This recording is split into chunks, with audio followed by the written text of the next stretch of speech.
আগামী সপ্তাহ থেকে দেশে কমে আসবে লোডশেডিং, জানান বিদ্যুৎ মন্ত্রী। নবায়নযোগ্য জ্বালানির সরঞ্জামে কর ছাড়ের দাবি খাত সংশ্লিষ্টদের। ব্যবসা বাণিজ্য ঝুঁকিতে থাকায় কর ছাড়ের দাবি ব্যবসায়ীদের। কাস্টমসে হয়রানি বন্ধ এবং ব্যবসা বান্ধব নীতিতে গুরুত্ব আরোপ এনবিআরের। এবং ফ্যামিলি কার্ড বাস্তবায়নে বাজেটে বরাদ্দ রাখা হবে, জানান অর্থমন্ত্রী।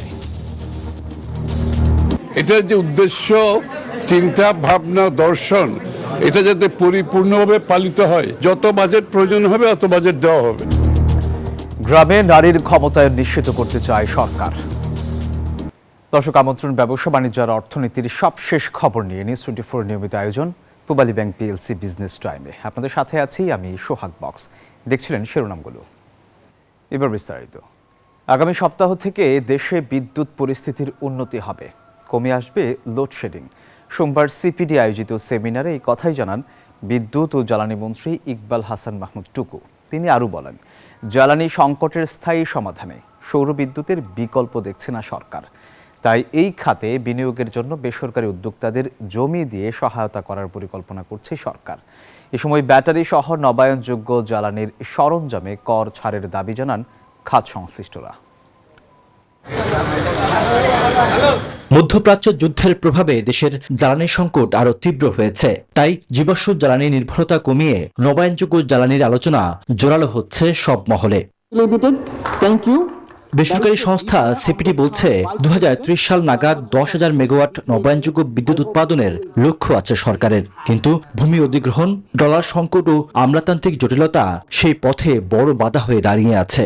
সংস্থাটি বলছে অন্তর্বর্তী সরকারের সময়ে 31টি সৌর প্রকল্প বাতিল হওয়ায় অনিশ্চয়তায় পড়েছে প্রায় $6 বিলিয়ন বিনিয়োগ। Logistical challenge, infrastructural challenge, also the incentive, fiscal incentive related challenge or the financial challenges for the Chinese investors that we have tried to address there. সেমিনারে সৌর বিদ্যুৎ সহ বিকল্প জ্বালানি খাত শক্তিশালী করতে কর ছাড় ও বিনিয়োগে সরকারি নীতি সহায়তার দাবি জানান ব্যবসায়ী ও খাত সংশ্লিষ্টরা। সোলার এবং ব্যাটারি বিষয়ে আমদানির ক্ষেত্রে একটা access to finance very important. আমরা পলিসি সাপোর্ট পাবো না, তখন আসলে আমাদের গার্মেন্টস চাকরি বন্ধ করা ছাড়া কোনো উপায় থাকবে না। These industrial clusters can be utilized for a PPP basis of solar power generation. এইভাবে সরকারি জমিতে বেসরকারি অর্থায়নে এবং বেসরকারি ইনভেস্টরদেরকে এনে দিয়ে একটা পাবলিক প্রাইভেট পার্টনারশিপ মডেলে আমরা ইন্ডাস্ট্রিয়াল স্কেল সোলারের গ্রোথ দেখতে চাই। এ সময় জ্বালানি ও বিদ্যুৎ মন্ত্রী বলেন, আগামী এক সপ্তাহের মধ্যে দেশের বিদ্যুৎ পরিস্থিতি অনেকটা উন্নতি হবে। আশা করি যে আগামী সপ্তাহের মধ্যে বিদ্যুতের অবস্থা কিছু কিছু পাওয়ার জেনারেটর যারা আছে তারা আপনি পাওয়ার দেওয়া শুরু করবে। তাতে আশা করি যে আমরা এখন তো প্রায় 1200 মেগাওয়াট নামছে, লোডশেডিং শুরু হচ্ছে, তখন আমি হয়তো 800 মধ্যে নিয়ে লোডশেডিং থাকবে। মন্ত্রী বলেন, মধ্যপ্রাচ্যের সংকটের জেরে জ্বালানি তেলের আমদানি খরচ $2 বিলিয়ন বেড়েছে, আর বিদ্যুৎ খাতে সরকারের বকেয়ার পরিমাণ দাঁড়িয়েছে 56,000 কোটি টাকা। রিয়াদ সুমন, নিউজ 24, ঢাকা। রাজধানীর পেট্রোল পাম্পগুলোতে জ্বালানি তেল সরবরাহ পরিস্থিতি ধীরে ধীরে স্বাভাবিক হতে শুরু করেছে। বিভিন্ন পাম্পে গাড়ির লাইন দেখা গেলেও আগের তুলনায় ভোগান্তি অনেকটাই কমেছে বলে জানিয়েছেন চালকরা। আর পাম্প কর্তৃপক্ষ জানিয়েছে, সরকারের সরবরাহ বাড়ানোর ফলে পরিস্থিতি এখন অনেকটাই নিয়ন্ত্রণে। জ্বালানি তেলের সংকট কাটাতে সরবরাহ বাড়িয়েছে সরকার। প্রতিটি পেট্রোল পাম্পে আগের তুলনায় প্রায় 20% বেশি জ্বালানি বরাদ্দ দেওয়া হচ্ছে। এর প্রভাবও স্পষ্ট রাজধানীর পেট্রোল পাম্পগুলোতে। এখনো গাড়ির দীর্ঘ সারি থাকলেও নেই আগের সেই হাহাকার। চালকদের মতে লাইন দীর্ঘ হলেও অপেক্ষার সময় কমেছে। গড়ে 1 থেকে 2 ঘন্টার মধ্যেই কাঙ্ক্ষিত জ্বালানি পাচ্ছেন বলে জানান তারা। ফুয়েল পাসের কারণে বিশৃঙ্খলা অনেকটাই দূর হয়েছে বলে মত তাদের। এর আগে আপনার পাম্পে দাঁড়াতে হতো 2 থেকে 2.5 ঘন্টা, এখন হচ্ছে আধা ঘন্টা 40 মিনিটের মধ্যে তেল পাওয়া যাচ্ছে। আগের অবস্থা থেকে এখন একটু ভালো মনে হচ্ছে, কারণ আজকে সিরিয়াল কম পেয়েছি। আমি 15 মিনিটে তেল নিছি, পুরো ফুল ট্যাঙ্কি তেল দিছে আমাকে। পাম্পগুলোতে তেল আসার পরিমাণ বৃদ্ধি পাওয়ায় গ্রাহকদের চাহিদা মেটানো সহজ হচ্ছে। ভোগান্তি কমায় গ্রাহকরাও খুশি। আগে তো লাইন থাকতো, অনেক লম্বা লাইন থাকতো, তেল থাকতো না। এখন তো আপনার তেল থাকে, বেশি তেল দেয় তো, বেশি তেল দেয়। আগে তো 12 ঘন্টা 13 ঘন্টা লাগতো তেল নিতে, এখন তো মোটামুটি 9টা বাজে সিরিয়াল লাগাইছি, তো ভালো সিরিয়াল কাছে পাইছি। ওরকম একটা সিরিয়াল নাই, আগে থেকে অনেকটুকু কমছে, এমনকি এখন ভালো আছে। বাজার স্থিতিশীল রাখতে নিয়মিত মনিটরিং এর বিকল্প নেই বলে মনে করছেন সংশ্লিষ্টরা। জুবায়ের সানি, নিউজ 24, ঢাকা। বৈশ্বিক নানা জটিলতায় ব্যবসা বাণিজ্য ঝুঁকিতে থাকায় আগামী বাজেটে কর কমানো এবং কর ছাড়ের দাবি জানিয়েছেন ইস্পাত, কেমিক্যাল এবং অন্যান্য শিল্প খাতের ব্যবসায়ীরা। সোমবার রাজধানীর আগারগাঁওয়ে রাজস্ব ভবনে আসন্ন 2026-27 অর্থ বছরের প্রাক বাজেট আলোচনায় ব্যবসায়ীরা নির্মাণ খাতের গুরুত্বপূর্ণ স্টিল খাতে ভ্যাট প্রতি বছর বৃদ্ধির বিষয়টি তুলে ধরে অন্তত 1 বছরের ভ্যাট ট্যাক্স কমানোর দাবি জানিয়েছে বাংলাদেশ স্টিল ম্যানুফ্যাকচারার্স অ্যাসোসিয়েশন। একই দিনে দুপুরের সেশনে যোগ দেয় মোবাইল ও তামাকজাত পণ্যের সাথে সংশ্লিষ্ট ব্যবসায়ীরা। বিগত বছরের নেওয়া পদক্ষেপ বাস্তবায়ন না হওয়া নিয়েও হতাশা প্রকাশ করেন ব্যবসায়ী প্রতিনিধিরা। এ সময় এনবিআর চেয়ারম্যান ব্যবসায়ীদের দাবি বিবেচনার আশ্বাস দেন। একই সঙ্গে মিস ডিক্লারেশন দিয়ে পণ্য আনার সুযোগ বন্ধ করার ঘোষণা দেন তিনি।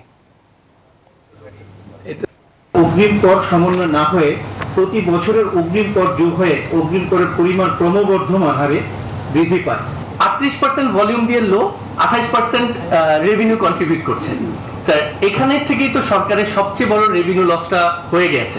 আমরা এবার লিগ্যাল প্রভিশন নিয়ে আসবো। আমরা যেহেতু এই প্রাইসগুলো ইন্টারন্যাশনালি অ্যাভেলেবল এবং আমরা ইন্টারন্যাশনাল যে সকল প্রাইস ওপেন কি বলে আমাদের ক্যাটালগ আছে সেগুলোকে সাবস্ক্রাইব করে ওইটা ফলো করে যদি আমরা করতে পারি তাহলে ঝামেলাটা কমে যাবে। আগামী অর্থ বছরে আরও 40 লাখ সুবিধা বঞ্চিত পরিবারকে ফ্যামিলি কার্ড দেওয়া হবে। আর এজন্য অর্থ মন্ত্রণালয়ের কাছে 13,000 কোটি টাকা বরাদ্দ চাওয়া হয়েছে। সচিবালয়ে অর্থমন্ত্রী আমির খসরু মাহমুদ চৌধুরী এই কথা জানিয়ে বলেন, কার্ড বিতরণে আগের ছোটখাটো ভুল সংশোধন করে প্রকল্পকে আরও স্বচ্ছ এবং কার্যকর করা হবে। বিএনপির নির্বাচনী ইশতেহারের অগ্রাধিকারে থাকা ফ্যামিলি কার্ড একটি সামাজিক নিরাপত্তা কর্মসূচি, যা গ্রামীণ দরিদ্র, ভূমিহীন, হতদরিদ্র ও নিম্ন আয়ের পরিবারের নারীর ক্ষমতায়ন করার একটি প্রকল্প। পাইলট কার্যক্রমে এরই মধ্যে 37,000-এর বেশি কার্ড দেয়া হয়েছে। আগামী 2026-27 অর্থ বছরে নতুন করে 40 লাখ পরিবারের নারী প্রধানকে কার্ডের আওতায় আনার লক্ষ্য রয়েছে। এজন্য 13,000 কোটি টাকা বরাদ্দ চাওয়া হয়েছে। এ সংক্রান্ত একটি বৈঠক শেষে অর্থমন্ত্রী, যিনি প্রকল্প প্রধানেরও দায়িত্বে রয়েছেন, কার্ড বিতরণে স্বচ্ছতা নিশ্চিত করা হবে বলে জানান তিনি। এই প্রজেক্টটা খুব স্মুথলি যাতে চলতে পারে আগামী দিনে, এটার যে উদ্দেশ্য, চিন্তা, ভাবনা, দর্শন, এটা যাতে পরিপূর্ণভাবে পালিত হয়, এই জন্য কোথায় কোথায় আমরা সমস্যাগুলো পাচ্ছি। আমাদের পাইলট প্রজেক্টে যে কাজগুলো আমরা করেছি এখানে কোথায় কোথায় সমস্যাগুলো হয়েছে, ভুলগুলো কোথায় হয়েছে, কেউ বাদ গেছে কিনা, আবার কেউ ভুলে এখানে অন্তর্ভুক্ত হয়েছে কিনা, এই বিষয়গুলো এররগুলো আমরা অ্যাডজাস্ট করে আগামী দিনের এটা তো অব্যাহত চলতে থাকবে। সুতরাং আগামী দিনে এই কারেকশনগুলো করে আমরা যাতে এগিয়ে যেতে পারি। ফ্যামিলি কার্ড বর্তমান সরকারের ফ্ল্যাগশিপ প্রকল্প হওয়ায় এটি অগ্রাধিকার পাবে জানিয়ে আমির খসরু বলেন, কর্মসূচি বাস্তবায়নে প্রয়োজনীয় অর্থ বাজেটে বরাদ্দ দেওয়া হবে এবং এটার জন্য যথাযথ বরাদ্দ যা দরকার এটাও আলোচনায় আসছে। সংখ্যাটা তো আমি বলার দরকার নেই, প্রয়োজনীয় বরাদ্দ দেওয়া হবে। সুতরাং এই ব্যাপারে এটা তো এটা সরকারের সিদ্ধান্ত, এখানে প্রয়োজনীয় বরাদ্দ দিতে হবে। কারণ এটা বাংলাদেশ, এটা একটা মানবিক একটা প্রজেক্ট, একটা প্রকল্প। বাজেটের পরিমাণ তো বলার প্রয়োজন না, যত বাজেট প্রয়োজন হবে অত বাজেট দেওয়া হবে। তিনি আরো জানান, এ প্রকল্পে কোনোভাবেই রাজনৈতিক হস্তক্ষেপ হবে না। আমাদের পাইলট প্রজেক্টে শাহনাজ ইয়াসমিন, নিউজ 24, ঢাকা। গেল 1 দশকে বিনিয়োগ উন্নয়ন কর্তৃপক্ষের নানা রকম পদক্ষেপের পরও বিদেশি বিনিয়োগের ধারায় তেমন কোনো পরিবর্তন আসেনি বলে মূল্যায়ন জাতিসংঘের বাণিজ্য উন্নয়ন সংস্থা UNCTAD-র। সোমবার রাজধানীর আগারগাঁওয়ে বিডা আয়োজিত এক সেমিনারে চেয়ারম্যান চৌধুরী আশিক মাহমুদ বিন হারুন জানান, দেশে দীর্ঘ অনিশ্চয়তা কাটিয়ে ইতিবাচক ধারায় ফিরলেও অর্থনীতিতে তেমন ইতিবাচক প্রভাব ফেলেনি বিদেশি বিনিয়োগ। গত কয়েক বছরে বৈশ্বিক অস্থিরতা ও মহামারীর কারণে বিনিয়োগে বড় ধরনের ওঠানামা দেখা গেছে। আমাদের টোটাল ইনভেস্টমেন্ট জিডিপির শতকরা যত ভাগ ছিল এখনো ওই একই ভাগে রয়ে গেছে, ইনফ্যাক্ট একটু নেমেও গেছে। আমরা যদি এতদিন সেকেন্ড গিয়ারে চলতাম, আমাদের এখন আসলে ফিফথ গিয়ারের গাড়িটা চালাতে হবে, তা না হলে আমাদের পক্ষে কোনোদিনই আমাদের প্রতিযোগী রাষ্ট্রদের সাথে কম্পিট করে গ্লোবাল ইনভেস্টমেন্ট আনা সম্ভব হবে না। একই সাথে আমাদের দেশের মানুষের জন্য তাদেরকে যে ইনভেস্টমেন্টের একটা পরিবেশ তৈরি করে দেওয়ার কথা বাংলাদেশ সরকারের, সেটা আমরা হয়তো পুরোপুরি অ্যাচিভ করতে পারছি না বা পারবো না। দর্শক, এই ছিল Pubali bank PLC business time. ধন্যবাদ সবাই।